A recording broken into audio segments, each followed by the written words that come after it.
प्यारे बच्चों, स्वागत है आपका एक बार पुनः ऑनलाइन शिक्षण कक्षा में। तो बच्चों, इससे पहले हमने पढ़ा कि लाख का घर। तो लाख का घर मैंने आपको बताया था कि किस प्रकार से दुर्योधन ने अपने मामा श्री शकुनी के साथ मिलकर वारणावत में अपने सहयोगी पुरोचन के द्वारा उन्होंने एक भवन का निर्माण करवाया वारणावत में, जिसको लाख का घर बोला गया। ठीक है। और इस षड्यंत्र को अंजाम देने के लिए उसने अपने मामाश्री की सहायता ली, पुरोचन की सहायता ली, और उसका ये षड्यंत्र था कि वो किस प्रकार से पांडवों को मृत्यु दे सके। ठीक है। तो अब देखते हैं उसके इस षड्यंत्र का आगे क्या होता है, हल क्या निकलता है, या फिर इसके आगे वो किस प्रकार से इसमें योजना में कामयाब होता है या नहीं, ये हम पढ़ेंगे। तो बच्चों, पांडवों की रक्षा पढ़ना है हमको आज। तो पांचों पांडव माता कुंती के साथ वारणावत के लिए चल पड़े। उनके हस्तिनापुर छोड़कर वारणावत जाने की खबर पाकर नगर के लोग भी उनके साथ हो लिए। बहुत दूर तक जाने के बाद युधिष्ठिर का कहा मानकर नगरवासियों को लौट जाना पड़ा। दुर्योधन के षड्यंत्र और उससे बचने का जो उपाय था वो विदुर जो एक प्रधानमंत्री था, कहाँ का, हस्तिनापुर का, तो उन्होंने युधिष्ठिर को इस तरह गूढ़ शब्दों भाषा में बता दिया था कि जिससे दूसरे लोग न समझ सके। उन्होंने उनको युधिष्ठिर को इशारों में ही बताया कि किस प्रकार से भाई तुम्हें एक षड्यंत्र के विरुद्ध वहाँ से भेजा जा रहा है तहत, और किस प्रकार से तुमको वहाँ पे अपना देना है। ठीक है। तो वारणावत के लोग पांडवों के आगमन की खबर पाकर बड़े खुश हुए, और उनके वहाँ पहुँचने पर उन्होंने बड़े ठाठ से उनका स्वागत किया। जब तक लाख का भवन बनकर तैयार हुआ, पांडव दूसरे घरों में रहते रहे, जहाँ पुरोचन ने पहले से ही उनके ठहरने का प्रबंध कर रखा था। लाख का भवन बनकर जब तैयार हो गया तो पुरोचन ने उन्हें उसमें ले गया। भवन में प्रवेश करते ही युधिष्ठिर ने उसे खूब ध्यान से देखा। विदुर की बातें उन्हें ध्यान थी। ध्यान से देखने पर युधिष्ठिर को पता चला कि यह घर जल्दी आग लगने वाली चीज़ों से बना हुआ है। युधिष्ठिर ने भीम को भी यह भेद बता दिया। ठीक है। अब देखो, युधिष्ठिर को जब विदुर ने बता दिया था, ठीक है, कि भैया वहाँ पे जाके सतर्क रहना, तो उनको बात याद आई, युधिष्ठिर को विदुर की कही हुई बातें। तो उन्होंने बड़े गौर से जब उन्होंने देखा तो उन्होंने पाया कि इस घर की जो दीवारें हैं, एक एक जो चीज़ है वो तो लाख की बनी हुई है, जिसमें आसानी से आग पकड़ सकती है। तो ये भेद, ये राज, ये रहस्य उन्होंने भीम को भी बताया। ठीक है। तो जब उन्होंने भीम को बताया तो उसके बाद क्या हुआ, देखिए आगे। साथ ही उसे सावधान करते हुए भी उन्होंने कहा, यद्यपि यह साफ मालूम हो गया है कि यह स्थान खतरनाक है, फिर भी हमें विचलित नहीं होना है। पुरोचन को इस बात का जरा भी पता न लगे कि उसके षड्यंत्र का भेद हम पर खुल गया है। मौका पाकर हमें यहाँ से निकल भागना होगा, पर अभी हमें जल्दी से ऐसा कोई काम नहीं करना चाहिए जिससे शत्रु के मन में जरा भी संदेह पैदा होने की संभावना हो। युधिष्ठिर की इस सलाह को भीमसेन सहित सब भाइयों तथा कुंती ने मान लिया। वे उसी लाख के भवन में रहने लगे। इतने में विदुर का भेजा हुआ एक सुरंग बनाने वाला कारीगर वारणावत नगर में आ पहुंचा। उसने एक दिन में पांडवों को अकेले में पाकर उन्हें अपना परिचय देते हुए कहा, आप लोगों की भलाई के लिए हस्तिनापुर से रवाना होते समय विदुर ने युधिष्ठिर से सांकेतिक भाषा में जो कुछ कहा था, वह बात मैं जानता हूँ। यही मेरे सच्चे मित्र होने का सबूत है। आप मुझ पर भरोसा रखें, मैं आप लोगों की रक्षा करने का करने का प्रबंध करने के लिए आया हूँ। इसके बाद वह कारीगर महल में पहुंच गया और गुप्त रूप से कुछ ही दिनों में उसने एक सुरंग बना दी। ठीक है। इस रास्ते से पांडव महल के अंदर से नीचे ही नीचे चहार दीवारी और गहरी खाई को लांघकर सुरक्षित बेखटके बाहर निकल सकते थे। यह काम इतने गुप्त रूप से और इस खूबी से हुआ कि पुरोचन को अंत तक इस बात की खबर न हो पाई। पुरोचन ने लाख के भवन के द्वार पर ही अपने रहने के लिए स्थान बनवा लिया था। इस कारण पांडवों को भी सारी रात हथियार लेकर चौकन्ने रहना पड़ता था। तो देखो बच्चों क्या हुआ। अब विदुर ने भी वहाँ से हस्तिनापुर से ऐसा कारीगर भेजा जो क्या करता था, सुरंग बनाने का कार्य करता था। तो उसने युधिष्ठिर को अपना भेद बताया कि भैया मुझे पता है, आप लोगों को विदुर ने जो बात बताई थी वो मुझे भी पता है और आपकी सहायता के लिए मुझे भेजा गया है। ठीक है। और फिर उसने क्या किया, उस कारीगर ने महल के अंदर ही अंदर उसने सुरंग वहीं से खोदनी शुरू कर दी और उसने इतनी लंबी कुछ ही दिनों में सुरंग बना दी जहाँ से अगर आग लग भी जाती है तो सारे पांडव उस सुरंग के माध्यम से सुरक्षित वहाँ से निकल सकते हैं।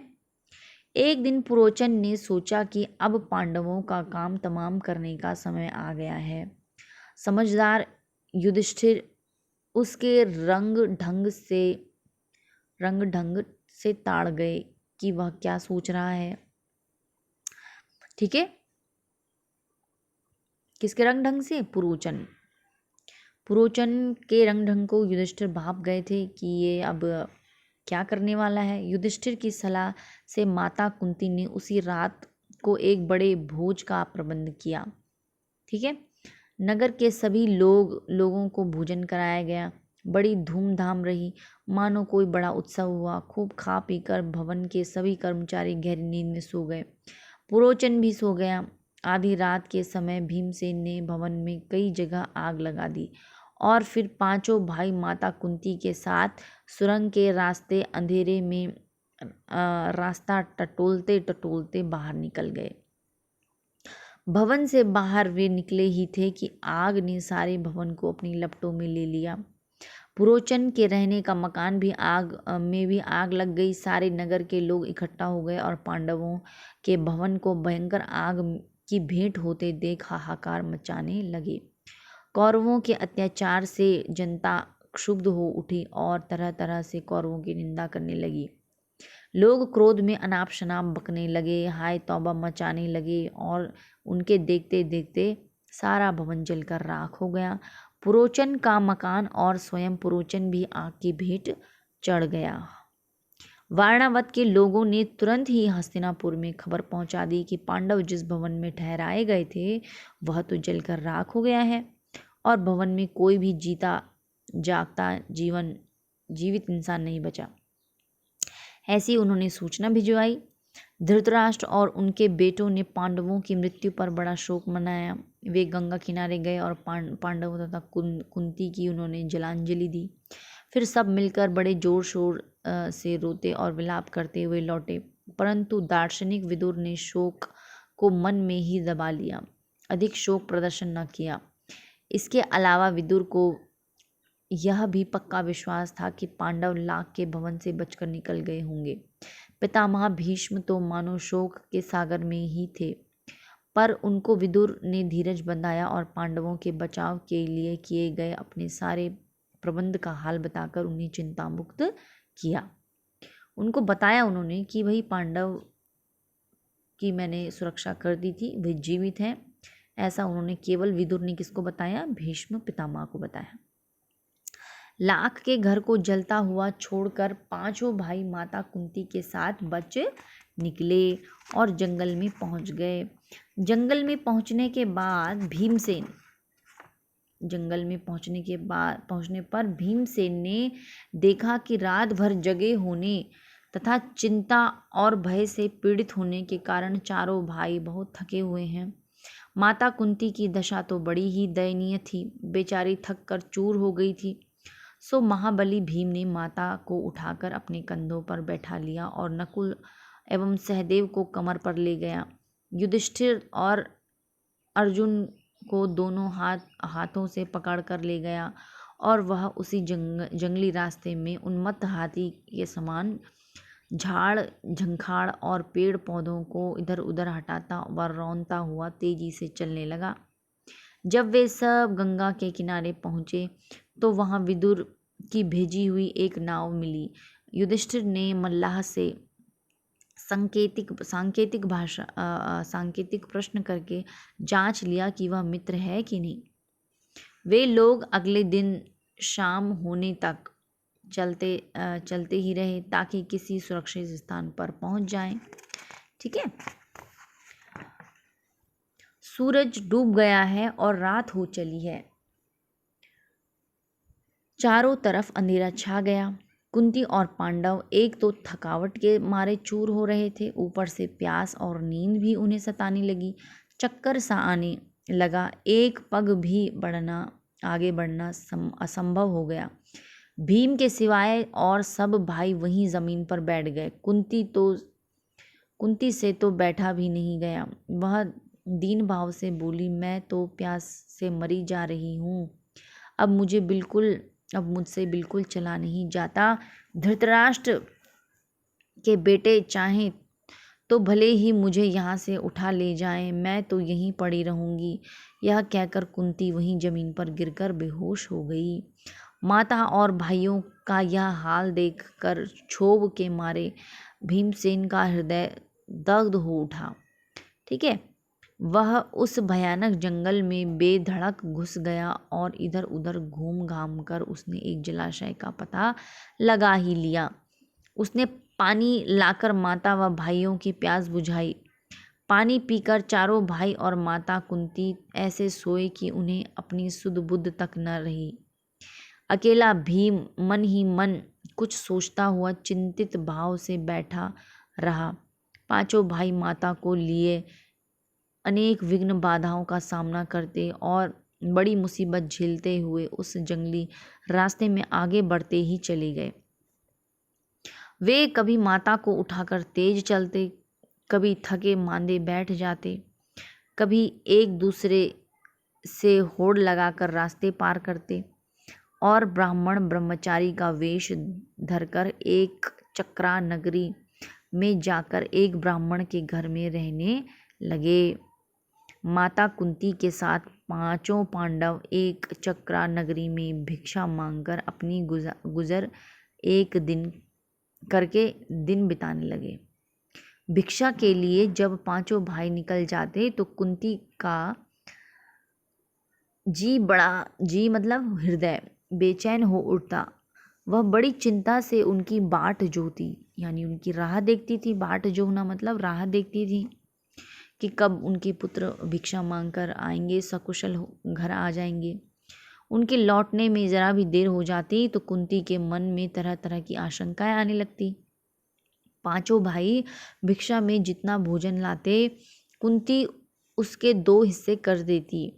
एक हिस्सा भीमसेन को दे देती और बाकी आधे में से 5 हिस्से करके चारों बेटे और खुद खा लेती।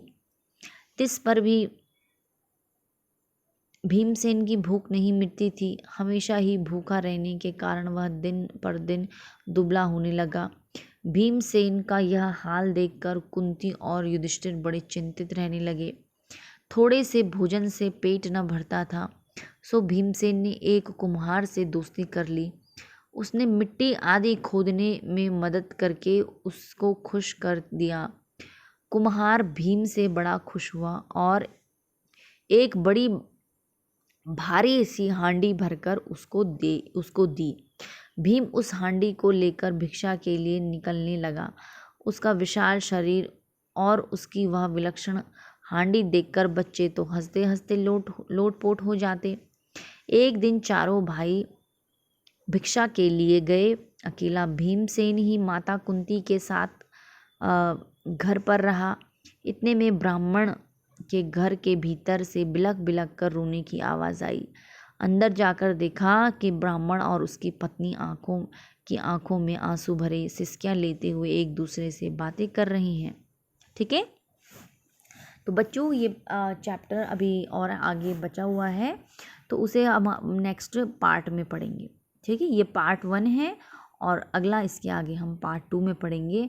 तो बच्चों हमने इसमें पढ़ा कि किस प्रकार से वारणावत से वो लाक्षागृह यानी लाख के घर से अपने कुंती अपने 5 पुत्रों के साथ सकुशल वहाँ से निकलने में कामयाब हो जाते हैं। ठीक है, और जंगल में भटकते हुए किस प्रकार से वे भटकते हुए दिन बिताते हैं और भटकते भटकते वे एक नगरी में पहुंच जाते हैं और वहाँ पर पहुंचकर वे भिक्षा, एक कौन सी नगरी थी वो, एक चक्रा नगरी थी। तो एक चक्रा नगरी में पहुंचकर वे भिक्षा मांगकर वहाँ पे जीवन व्यतीत करने लगे।